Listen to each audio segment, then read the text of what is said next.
Assalamualaikum warahmatullahi wabarakatuh. Sebelumnya, perkenalkan nama saya Zahra Rohimatul Baroroh. Di sini saya akan menyampaikan hasil laporan praktikum teknologi keuangan syariah yang sudah saya lakukan, yaitu melakukan pembiayaan atau investasi reksadana di Bukalapak. Namun, sebelum membahas hasil praktikum, saya akan menjelaskan sedikit teori atau bab-bab yang ada di praktikum saya. Baik, langsung saja. Rumusan masalah atau yang akan saya bahas di sini yaitu yang pertama, apa pengertian fintech dan fintech syariah. Yang kedua, apa saja dasar hukum fintech syariah. Yang ketiga, bagaimana peraturan BI atau Bank Indonesia tentang fintech. Yang keempat, bagaimana fatwa DSN MUI tentang fintech. Yang kelima, bagaimana cara mendaftar reksadana di Bukalapak. Pengertian fintech. Teknologi finansial yang juga sering disebut dengan finansial teknologi atau fintech merupakan sebuah industri berbasis teknologi dalam layanan keuangan yang melahirkan inovasi-inovasi yang dapat memfasilitasi layanan keuangan di luar lembaga keuangan yang bersifat konvensional sehingga mempermudah masyarakat dalam mengakses produk keuangan dalam bertransaksi. Peer-to-peer atau fintech lending atau pinjaman online adalah layanan pinjam-meminjam uang dalam mata uang rupiah secara langsung antara kreditur atau lender atau pemberi pinjaman dan debitur atau borrower atau penerima pinjaman berbasis teknologi informasi. Finansial teknologi atau fintech tengah berkembang pesat di Indonesia seiring dengan majunya bisnis startup. Banyak perusahaan-perusahaan startup berpotensi besar yang mulai melirik finansial teknologi ini sebagai produk barunya. Tidak mengherankan sebab keberadaan finansial teknologi telah memudahkan masyarakat dalam bertransaksi dan menggunakan produk keuangan. Tidak hanya sebatas itu, kini finansial teknologi pun mulai menambah beberapa sektor startup seperti pembayaran, peminjaman atau lending, investasi, retail, pembiayaan, riset keuangan, perencanaan keuangan atau personal finance, dan sebagainya. Oleh sebab itulah, Bank Indonesia sebagai pemegang otoritas sistem pembayaran memutuskan untuk mengklasifikasikannya agar lebih jelas dalam hal pengertian serta aturannya. Klasifikasi dan peraturan mengenai finansial teknologi ini terangkum dalam Peraturan Bank Indonesia Nomor 19/12/PBI/2017 tentang penyelenggaraan teknologi finansial. Fintech syariah adalah kombinasi inovasi di bidang finansial atau keuangan dan teknologi dalam memudahkan proses transaksi dan investasi yang didasarkan pada nilai-nilai hukum Islam atau syariah. Pengertian fintech menurut Bank Indonesia. Menurut ketentuan Peraturan Bank Indonesia atau PBI, inilah yang dimaksud dengan teknologi finansial adalah penggunaan teknologi dalam sistem keuangan yang menghasilkan produk, layanan, teknologi, dan garing atau model bisnis baru, serta dapat berdampak pada stabilitas moneter, stabilitas sistem keuangan, dan garing atau efisiensi, kelancaran, keamanan, dan keadaan sistem pembayaran.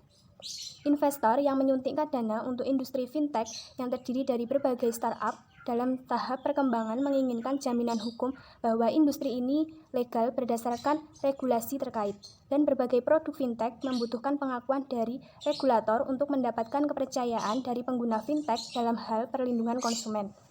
Maria Herminia Sagrado, selaku partner dari firma Hukum Makarim dan Taira S., mengatakan bahwa di Indonesia saat mempunyai dua lembaga yang berwenang mengatur fintech, yaitu Bank Indonesia atau BI dan Otoritas Jasa Keuangan atau OJK, dan sejauh ini baru Bank Indonesia yang secara khusus menerbitkan berbagai peraturan soal penyelenggaraan fintech. Dasar hukum fintech. Berikut pengaturan fintech di Indonesia. Yang pertama, Peraturan Bank Indonesia Nomor 18/40/PBI/2016 tentang penyelenggaraan pemrosesan transaksi pembayaran. Peraturan Bank Indonesia Nomor 19/12/PBI/2017 tentang penyelenggaraan teknologi finansial. Pada peraturan ini, Bank Indonesia menegaskan definisi yang digunakan mengenai fintech, kategori, dan kriteria. Peer-to-peer atau P2P lending, dasar hukumnya yaitu POJK nomor 77/POJK 01/2016 tentang layanan pinjam-meminjam uang berbasis teknologi informasi.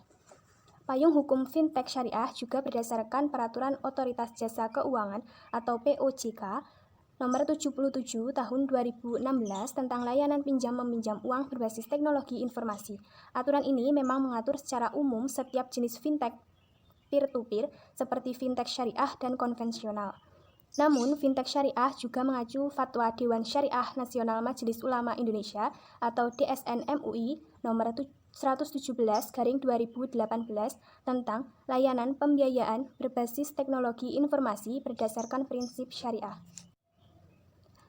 DSN MUI tersebut menjelaskan fintech syariah merupakan penyelenggaraan layanan jasa keuangan berdasarkan prinsip syariah yang mempertemukan atau menghubungkan pemberi pembiayaan atau investor dengan penerima pembiayaan atau peminjam dalam rangka melakukan akad pembiayaan melalui sistem elektronik dengan menggunakan jaringan internet. Kemudian, Fatwa MUI tersebut menyatakan kegiatan bisnis fintech syariah tidak boleh bertentangan dengan prinsip syariah, yaitu antara lain terhindar dari riba, gharar atau ketidakjelasan akad, maisir atau ketidakjelasan tujuan atau spekulasi, tadlis atau tidak transparan, doror atau bahaya, dan zulm atau kerugian salah satu pihak, dan haram. Berikut Peraturan Bank Indonesia tentang Fintech. Peraturan Bank Indonesia Nomor 19/12/PBI/2017 tentang penyelenggaraan teknologi finansial atau PBI Tekfin diterbitkan dengan pertimbangan sebagai berikut. Yaitu yang pertama, perkembangan teknologi dan sistem informasi terus melahirkan berbagai inovasi yang berkaitan dengan teknologi finansial. Yang kedua, perkembangan teknologi finansial di satu sisi membawa manfaat, namun di sisi lain memiliki potensi resiko. Yang ketiga, ekosistem teknologi finansial perlu terus dimonitor dan dikembangkan untuk mendukung terciptanya stabilitas moneter, stabilitas sistem keuangan, serta sistem pembayaran yang efisien, lancar, aman, dan andal untuk mendukung pertumbuhan ekonomi nasional yang berkelanjutan dan inklusif. Yang keempat, penyelenggaraan teknologi finansial harus menerapkan prinsip perlindungan konsumen serta manajemen risiko dan kehati-hatian. Yang kelima, respons kebijakan Bank Indonesia terhadap perkembangan teknologi finansial harus tetap sinkron, harmonis, dan terintegrasi dengan kebijakan lainnya yang dikeluarkan oleh Bank Indonesia. Berikut ini adalah cara mendaftar reksadana di Bukalapak. Yang pertama adalah proses pendaftaran. Seperti ini gambarnya. Ketika Anda akan mendaftar di Bukalapak, hal yang pertama dilakukan adalah memilih menu. Karena saya akan berinvestasi, maka saya memilih menu investasi. Lalu memilih investasi Bukareksa. Di dalam menu investasi, bukan hanya Bukareksa saja, tetapi ada juga seperti Buka Emas dan Kasih Uang.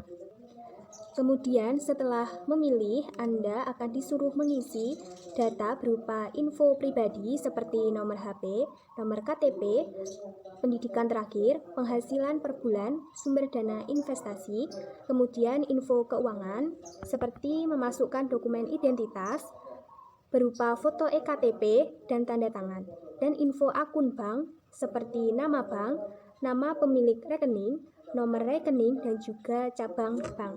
Dan ini adalah ketika kita akan melakukan transaksi pertama, kita harus mengikuti langkah-langkah. Setelah Anda mengisi data-data di atas, selanjutnya Anda akan disuruh memilih produk untuk melakukan transaksi pertama. Langkah-langkahnya yaitu sebagai berikut. Login menggunakan akun Bukalapak, kemudian pilih menu produk dan klik tombol beli. Masukkan nominal uang yang ingin diinvestasikan ke Bukareksa kamu. Kemudian transaksi akan diproses dalam waktu 2 hari bursa dan masuk ke dalam portofolio milikmu sesuai dengan NAB per unit yang berlaku saat status transaksimu selesai. Ini adalah gambarnya. Dan yang ini setelah Anda selesai melakukan transaksi. Kemudian setelah itu Anda bisa cek tiap minggu. Setelah melakukan transaksi pertama, Anda akan mengetahui perkembangannya tiap minggu, apakah mengalami kerugian atau keuntungan, dan berapa persen keuntungan atau kerugian yang didapat. Anda bisa melihat perkembangan investasi Anda pada menu portofolio. Di sana Anda akan diperlihatkan saldo investasi awal, return atau keuntungan, dan juga nilai investasi atau jumlah kekayaan yang Anda miliki. Ini adalah gambar minggu pertama hingga minggu keempat. Setelah melakukan praktikum selama 5 minggu, berikut hasil screenshot dan keterangannya. Pada investasi awal, yaitu sejumlah Rp25.008. Kemudian pada minggu pertama setelah transaksi awal mengalami kenaikan jumlah nominal menjadi Rp25.006,45. Dari sini keuntungan yang didapat adalah 0,03% atau jika dirupiahkan Rp6,37. Jika dilihat dari persenan dan naiknya jumlah nominal awal, maka investasi pada minggu pertama mengalami keuntungan. Kemudian yang kedua, saldo minggu pertama yaitu Rp25.006,45 dengan keuntungan sebesar 0,03%. Kemudian minggu kedua sebesar Rp25.014,45. Dilihat dari nominal jumlah bertambah besar, minggu kedua mengalami keuntungan sebesar 0,06% atau jika dirupiahkan Rp14,37. Selanjutnya, saldo minggu kedua yaitu Rp25.014,45 dengan keuntungan sebesar 0,06%. Kemudian minggu ketiga mengalami kenaikan jumlah saldo menjadi Rp25.038,78. Itu berarti minggu ketiga yaitu mengalami keuntungan sebesar 0,15% atau jika dirupiahkan Rp38,7. Kemudian saldo minggu kedua yaitu Rp25.014,45 dengan keuntungan sebesar 0,06%. Kemudian minggu ketiga mengalami kenaikan jumlah saldo menjadi Rp25.038,78. Itu berarti minggu ketiga mengalami keuntungan sebesar 0,15% atau jika dirupiahkan Rp38,7. Selanjutnya, saldo minggu ketiga yaitu Rp25.038,78 dengan keuntungan sebesar 0,15%. Kemudian pada minggu keempat mengalami kenaikan jumlah saldo menjadi Rp25.045,63. Itu berarti minggu keempat mengalami keuntungan sebesar 0,18% atau jika dirupiahkan Rp45,54. Jadi, jika dilihat dari perkembangan saldo awal hingga saldo minggu keempat, selalu mengalami kenaikan jumlah saldo dan persenan keuntungan. Kenaikan persen keuntungan tiap minggunya cukup signifikan. Keuntungan untuk periode tiap minggunya menurut saya cukup baik. Kesimpulan dari praktikum yang saya lakukan yaitu reksadana syariah adalah wadah untuk mengumpulkan dana masyarakat yang dikelola oleh manajer investasi untuk kemudian diinvestasikan ke dalam surat berharga seperti saham, obligasi, dan instrumen pasar uang yang disesuaikan dengan ketentuan dan prinsip syariah Islam, antara lain dengan portofolio penempatan dana di instrumen keuangan syariah seperti saham syariah dan sukuk. Di dalam menu investasi pada Bukalapak bukan hanya Bukareksa saja, tetapi ada juga seperti Buka Emas dan Kasih Uang. Setelah melakukan praktikum pembiayaan atau investasi Bukareksa pada Bukalapak, dapat disimpulkan bahwa investasi Bukareksa pada Bukalapak sangat menguntungkan karena jumlah saldo yang kita investasikan terus mengalami kenaikan karena selalu mengalami keuntungan yang cukup signifikan. Analisis yang saya lakukan pada pembiayaan atau investasi Bukareksa pada Bukalapak pada minggu pertama hingga minggu keempat mengalami keuntungan selama 1 bulan sebesar 0,18% atau sebesar Rp45,54. Dari dana awal sebesar Rp25.008 menjadi Rp25.045,63. Selama pembiayaan atau investasi Bukareksa di Bukalapak, saya tidak mengalami masalah atau kendala yang merugikan. Jika ada masalah pada investasi, pihak Bukalapak akan memberitahu melalui email atau pesan yang ada di aplikasi Bukalapak. Dengan adanya pemberitahuan tersebut, maka memudahkan untuk mengetahui permasalahan yang dihadapi dan kita bisa langsung menghubungi pihak Bukalapak. Jika kita ingin melihat keuntungan atau kerugian Bukalapak, sudah menyediakan menu untuk mengetahui keuntungan atau kerugian yang kita dapatkan, sehingga memudahkan investor untuk melihatnya. Di menu tersebut sudah lengkap terdapat tulisan saldo awal, return atau keuntungan yang didapat berapa persen, dan juga nilai investasi setelah dijumlahkan saldo awal dengan keuntungan atau kerugian yang didapat. Baik, itu saja penjelasan dari saya mengenai hasil laporan praktikum yang sudah saya lakukan. Bila ada kurang lebihnya, saya mohon maaf sebesar-besarnya. Wallahul muwafiq ila aqwamit thoriq. Assalamualaikum warahmatullahi wabarakatuh.